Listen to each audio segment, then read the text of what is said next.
네, 앞서 오프닝에서 잠깐 언급을 했는데요. 검찰이 어제 이른바 패스트트랙 충돌 사건에 대한 수사 결과를 발표를 했습니다.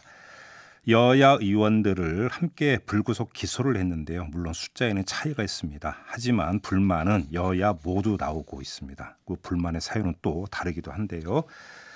자, 어제 불구속 기소된 의원 가운데 한 분을 지금 전화로 연결해서 입장 들어보는 시간 가져보도록 하겠습니다. 자유한국당의 송원석 의원 전화로 연결합니다. 의원님 나와 계시죠? 예, 안녕하세요. 송원석입니다. 네, 안녕하시냐는 인사를 드리기가 좀 그렇습니다, 의원님. 예. 심기가 많이 새해 첫날인데도 좀 그러네요. 좀 불편하세요, 심기가? 불편하다고 하기보다는 네. 검찰에서는 당연히 가야 되는 정치적 기소를 한 거 아닌가 하는 느낌을 좀 갖고 있습니다. 네, 일단 그러면 좀 부당하다고 보세요, 의원님? 당연히 부당하죠. 기본적으로 이 과정이 네. 불법적인 선거법과 공수처법을 패스트트랙으로 처리하기 위한 과정에서 나오지 않았습니까? 네네. 그런데 이 자체가 이제 불법 사보임에서 시작이 되었고 안건 등록이나 의안 상정 과정도 전부 다 불법이기 때문에 원천 무효입니다. 네. 그 원천 무효인 상황에 대해서 정치적으로 저희들이 투쟁을 하기 위한 과정에서 나온 것인데 한마디로 정당 방위에 대해서 이제 기소를 한 것으로 네. 우리가 볼 때는 굉장히 잘못된 것이다 이렇게 생각을 하는 겁니다. 근데 어제 이제 검찰이 수사 결과를 발표하면서 밝히기를 그러니까 지금 의원님께서 말씀하셨던 문희상 의장이 어떤 그 사보임을 받아들인 것에는 문제가 없다라는 취지로 설명을 했거든요. 이건 어떻게 그럼 받아들이세요? 그러니까요. 그 불법 사보임 문제가 가장 중요한 부분이고 네. 안건 등록이나 의안 상정 그다음에 안건 조정위원회 이런 부분들이 국회법상 보장된 기관들이 있는데 이 부분들 다 날치기로 다 통과를 시켰거든요. 예예. 그런데 그 과정에 대해서는 전부 무혐의로 처리를 한 것 자체가 상당히 여야 간의 균형이 맞춰지지 않은 네. 그러니까 일방적인 정치 보복성 기소가 아니냐 하는 그런 생각이 들고요. 예. 특히 추미애 장관이 그 새해 첫날 아침에 새벽부터 이제 임명이 되어서 네. 장관으로 이제 그 일을 시작을 했는데 예. 장관 임명과 동시에 이제 이 기소 처리를 했단 말이죠. 네. 이런 부분들도 아마 정권 눈치 보기식의 어떤 하명 기소 아니냐, 정치적인 기소 아니냐, 이런 이야기들이 많이 나와 있습니다. 의원님 어제 그 얘기가 좀 많이 나오던데요. 이 추미애 네. 장관 그 임명장 주는 날 기소를 한 게 어떤 상관관계가 있다는 건지 좀 더 풀어서 말씀을 해주실. 장관 임명과 동시에 했다는 부분이 아니 이것을 공식적으로 장관 임명과 관련 있다라고 얘기할 수 있는 사람은 아마도 없을 겁니다. 잘 아시다시피. 네네네. 그렇지만 이 오비 일학이라고 하는 부분인데요. 장관으로 임명되면서 물론 청문회 과정, 준비 과정에서 추미애 장관이 이미 공언을 했지 않습니까? 네. 검찰에 대한 아마 대대적인 인사가 있을 것이다. 이런 얘기도 했는데 결과적으로는 장관의 의중을 통해서 야당을 좀 정치 보복성 기소를 통해 가지고 네. 야당을 어떤 좀 탄압하기 위한 어떤 그런 부분들이 마쿠에서 작용하지 않았을까 이런 이야기들을 많은 사람들이 하고 있습니다. 근데 의원님 사실 그 이제 그 검찰이 정권 눈치 보기를 하고 있다 이런 말씀이신 것 같은데요, 취지가. 그런데 이제 그 이른바 그 조국 사태 국면에서 검찰이 어떤 행보를 보여왔는지를 보면 과연 그 이야기가 설득력이 있을까라는 생각도 좀 드는데요. 조국 사태의 부분에서도 우리는 할 말은 사실 많습니다. 그래요? 지금 현재 조국과 관련된 부분들이 굉장히 많이 있고 가족 그 수사 부분뿐만 아니라 그 조국이 그 민정수석으로 있으면서 거기서 이제 그 지방선거 지난번 울산시장의 지방선거에 불법적으로 관여한 조금 심하게 얘기하면 부정선거를 청와대에서 상당히 관여한 듯한 모습이 있는데 이 부분에 대해서도 지금 수사가 제대로 진행이 되고 있느냐 하는 걱정을 많이 하고 있거든요. 그런 부분들을 같이 종합적으로 놓고 생각을 한다고 보면 지금 현재 이번 그 기소되는 패스트트랙 관련 기소한 부분에 대해서는 검찰권도 마지막 사법권과 아울러 정치적으로 좀 이렇게 장악되어 가는 거 아닌가 하는 그런 느낌을 가질 수밖에 없죠. 알겠습니다. 일단 그 의원님의 그 주장은 우리 애청자 여러분들의 판단에 좀 맡기도록 하겠고요.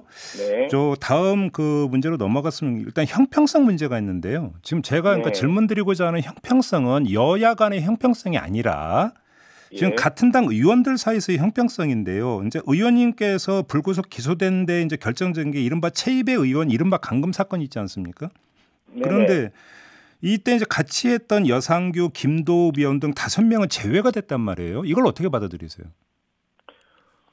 그 부분은 뭐 따로 제가 깊이 생각을 해보진 않았습니다. 네. 그런데, 아마도 검찰에서 수사를, 조금 전에도 제가 이제 정치적인 기소다, 정치 보복성 야당 탄압 아니냐, 이런 느낌을 많이 가지고 있다 얘기했는데, 네. 아마 우리 당 내에서도 그렇게 만약에 5명이 빠지고 했다는 부분도 마찬가지로 검찰이 어떤 그동안의 연줄이라든지 인맥이라든지 이런 걸 통해서 별도의 어떤 느낌을 가지고 수사를 한 거 아닌가. 다시 말해서 이제 정치권에서 여당이라든지 이런 부분에서 좀 어떤 편파적인 생각들을 가지고 있는 부분이 네. 은연중에 조금 작용한 거 아닌가 이런 이야기도 할 수 있겠죠. 그렇지만 지금 그 부분은 중요한 포인트가 아닌 것 같고요. 네. 제가 생각할 때는 우리 한국당 의원이 이번에 24명인가 이렇게 기소가 되었거든요. 예. 그런데 이제 민주당은 5명밖에 기소가 안 되었습니다. 의원 기준으로는 한국당이 23명이고요. 왜냐하면 여기 그러니까 이제 황교안 대표가 당대표가 포함돼 있죠. 그러니까 당 대표는 의원이 아니기 때문에 의원 기준으로 하면 23명이 되고요. 그렇습니다. 당 대표를 포함해서 24명인데 네. 의원이 아니기 때문에 당 대표를 빼고 23명이라고 하는 것도 조금 적절치는 않은 것 같습니다. 제1야당의 당 대표를 기소를 했다는 부분인데 이 부분은 사실은 굉장히 중요한 부분이고 우리 대한민국 정치사에 있어서 제1야당의 대표를 전격적으로 그렇게 기소를 한 사례가 과연 얼마나 있었는지를 질문을 하고 싶습니다. 그렇기 때문에 이런 부분에 대해서 오히려 민주당에서는 뭐 기계적 균형 어떤 이런 이야기를 한다고 하는데 국민들의 시각에서 봤을 때 5명과 24명이라고 하는 것이 과연 공정한 것인가 또 균형을 맞는 것인가 국민들의 시각에 봐서는 이 부분이 굉장히 문제가 많다고 보여지고 이런 주장을 하는 민주당도 오히려 적반하장 아니냐 이런 생각이 좀 드네요. 오늘 이 문제와 관련해서 민주당 의원하고는 인터뷰가 아니라 이제 의원님만 단독으로 모셨기 때문에 그러면 이제 그러니까 민주당의 주장을 제가 그럼 받아서 대신 이런 질문 한번 드려볼게요. 그러니까 민주당의 주장은 이번 페트 충돌 사건의 핵심 문제는 본질은 회의를 막은 것이다. 그래서 우리들은 회의장에 들어가기 위해서 이루어지는 과정에서 몸싸움이 벌어졌던 거기 때문에 사실은 주된 문제가 아니다. 이게 지금 민주당의 주장이거든요. 어떻게 받아들이십니까? 지금 민주당 의견을 대신 이렇게 말씀해 주시는 것도 좋긴 하지만 전체 방송 측면에서는 적절치는 않은 것 같은데요. 이게 오히려 균형 잡힌 인터뷰를 위해서 이제 제가 대신 질문을 드린 겁니다. 네네. 그렇습니다. 그래서 앞서도 말씀드렸지만 이 모든 일의 원천은 불법적인 사보임과 불법적인 안건 등록 그리고 의안 상정 그 과정에서 있었던 것입니다. 안건 조정위원회도 거치지 하루 만에 그냥 전격적으로 처리를 해버렸거든요. 법상 보장된 시간을 전혀 인정치 않고 날치기로 처리를 한 거예요. 이 날치기를 불법적인 날치기 과정에서 정치적으로 우리가 반대를 하고 있는 투쟁을 하고 있는 과정에서 나온 것인데 그 부분에 대해서 우리가 기소가 되었다는 부분 때문에 이게 문제가 있다라고 우리가 얘기를 하는 거 아니겠습니까? 그래서 불법 원천 무효인 불법 사보임에서 시작된 우리의 패스트트랙 투쟁 과정에서 일부 국회법 선진화법과 관련된 부분에 위반적인 어떤 행위가 있었다 이렇게 주장을 하는 것인데 앞서 근본적인 부분에서 문제가 있고 이게 원천 무효이기 때문에 뒤에 나타난 부분은 정당방위인데 이 부분을 기소한 거에 문제 제기를 지금 하고 있는 거예요. 이 점은 어떻게 보세요? 그러니까 이 수사 과정에서 황교안 대표나 나경원 당시 원내대표는 해당 고소 고발된 의원들의 검찰 출석할 필요가 없다고 일관되게 계속 주장을 해오지 않았습니까? 혹시 이게 어제 수사 결과에 오히려 악영향을 미쳤다는 생각은 혹시 안 하십니까? 그거는 검찰에서 적절하게 판단을 했겠죠. 반드시 꼭 출석을 시켜서 진술을 듣지 않더라도 정황상 또는 많은 이제 증거들을 확보를 했다면 기소를 할 수는 있을 거다. 법리적으로는 그렇다고 봅니다. 그래요. 알겠습니다. 일각에서는 이렇게 또 물론 사후적인 이야기를 하지만 이렇게 지적하는 분들이 있던데요. 차라리 자유한국당 지도부에서 그러니까 여당과의 협상을 통해서 그러니까 의정 현안을 풀고 이 푸는 과정에서 고소고발을 취하하도록 유도를 했어야 되는데 너무나 일방적으로 강경 모드로만 가다 보니까 이런 사태까지 갔던 것 아니냐라고 사후적으로 분석하는 시각이 있던데 이건 어떻게 받아들이세요? 국회 과정은 잘 아시다시피 일방적으로 강경 투쟁만 하는 건 아니죠. 네. 이 부분과 관련해서 외부적으로 드러나지 않은 굉장히 많은 접촉이 있었던 것으로 저는 들었고요. 네. 그다음 민주당과도 법안의 내용에 대해서도 상당한 의견이 조정이 되어서 그 합의에 가까운 안도 서로 논의가 있었다 이런 이야기들이 있는데 그럼에도 불구하고 이제 민주당과 아마도 여권 핵심부에서 서로 교감하에 이 부분에 대해서는 마지막으로 4+1의 의견을 따라서 처리하는 것이 두 개의 악법뿐만이 아니라 예산안이라든지 다른 정치 과정에서 유리할 것이다. 이런 판단을 하고 아마 강행을 한 거 아닌가 이런 생각이 들고요. 당연하게도 이 법을 좀 고쳐서 지금 기소된 부분도 원천적으로 해소하는 방안도 아마 그때 서로 얘기는 많이 있었던 걸로 저는 들었던 것 같습니다. 아, 그렇게 듣고 계셨군요. 알겠습니다. 아무튼 이제 검찰이 불구속 기소를 하면서 적용했던 법률 가운데 핵심적인 문제가 이제 그 법률이 국회 선진화법 아니겠습니까? 이 선진화법은 그렇죠. 이 상태로 이제 계속 가야 된다고 생각하세요? 어떻게 보세요?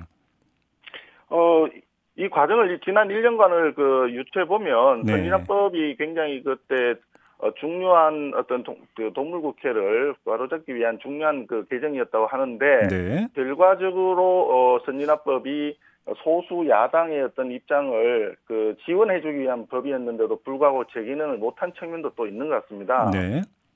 그래서 그런 부분이라든지 전반적으로 국회를 정상화시키기 위한 국회 차원에서의 노력은 이 기소와 또 별도로 해 나가야 되는 부분이 아닌가, 정치권에서 풀어야 되는 부분이 아닌가 이런 생각이 좀 듭니다. 혹시 선진화법 개정이 필요하다 이렇게 생각하세요? 선진화법 개정, 그러니까 법을 개정해야 될 부분은 필요하다면 그 부분도 포함을 해서 해야 되겠죠. 그런데 국회가 정상적으로 운영이 되려 그러면 사실은 의장이라든지 이런 분들이 당적을 놓고 나가지 않습니까? 의장으로 가지 않습니까?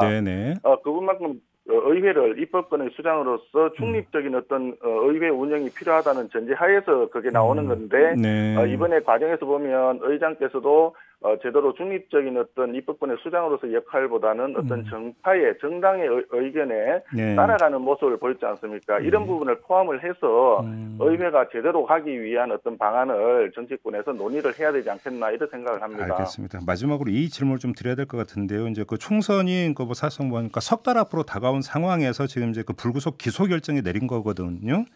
좀 부담되지 않으세요, 의원님? 어떤 부담이요? 그러니까 선거와 관련해서요? 선거와 관련해서 일단 기소가 되면은 소송이 진행이 만약에 된다고 한다면 그 부분에 대해서는 좀 불편은 있겠죠. 그러나 이게 정치적인 사건이기 때문에 글쎄요, 법원에서도 선거를 앞두고 공판을 진행을 함으로써 스스로 어떤 정치적인 중립성을 훼손한다는 그런 이야기는 듣지 않도록 하지 않겠나 이런 생각이 좀 들고요. 그다음에 이 부분은 범국민적인 어떤 저항 차원에서 시작이 된 부분이기 때문에 기소가 되었다고 해서 어떤 선거 과정에 불리한 점이 있다거나 이렇게 얘기하는 것은 그 자체로 우리 자유한국당을 좀 약간 좀 억압하기 위한 그런 생각이 포함된 것으로 보여지거든요. 그래서 전체적으로 봤을 때 민주당 현 정권의 어떤 무도함 이런 것들이 국민들이 충분히 인식하게 된 계기가 되었다 생각을 하고 자유민주주의를 되살리기 위한 어떤 그런 노력에 범국민적인 어떤 대통합으로서 저항하는 노력이 필요하다. 대한민국의 가치, 대한민국 자유민주주의 가치를 살리기 위한 어떤 그런 대투쟁에 함께 가야 한다는 어떤 그런 국민들의 목소리가 더 커지지 않겠나 이렇게 네. 기대를 해봅니다. 의원님 말씀을 정리를 하면 이제 재판부가 그러니까 총선 전 단계에서는 재판 절차, 특히나 어떤 판결 같은 경우는 그러니까 있어서는 안 된다 이런 말씀으로 제가 이해를 하면 되는 거죠, 의원님? 아니요, 그걸 뭐 단정적으로 이래라 저래라 하는 거는 판결 재판 과정에 관여하는 그런 것이기 때문에 곤란하다고 보고요. 예.